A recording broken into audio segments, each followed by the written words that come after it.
নমস্কার শিক্ষার্থী বন্ধুরা, আজকে আমি মাধ্যমিকের সেকেন্ড টেস্ট অঙ্ক পরীক্ষা কোশ্চেন কেমন হচ্ছে তার একটি নমুনা তুলে ধরছি। আশা করি এইরকম করে পড়লে তোমরা প্রত্যেকেই 40-এ 40 কমন পাবে। ঠিক আছে, দেখতে থাকো।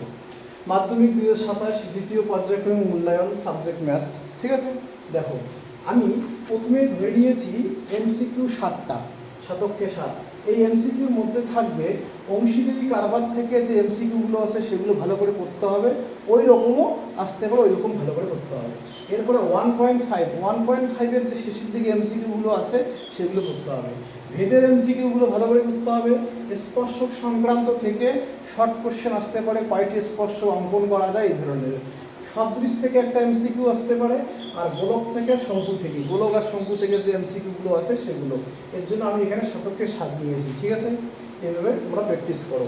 এবার চলো 2 মার্কের অঙ্ক আমি 4×8 নিয়েছি। ভেদ থেকে থাকবে, ভেদের যে শেষের দিকে 2 মার্কের অঙ্কগুলো আছে সেগুলো।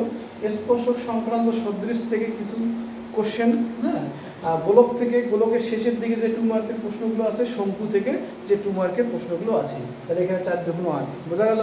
এবারে অংশীদারি কারবার থেকে একটা 5 নম্বরে আসতেছে একদম শিওর।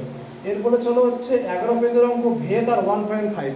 এই 3টে অধ্যায় ভালো করে করতে হবে। 11 পেজের অঙ্কগুলো সমাধানগুলো, ভেদ এবং 1.5-এর অঙ্কগুলো ভালো করে করলে একটা 3 নম্বরই কমন পেতে পারো।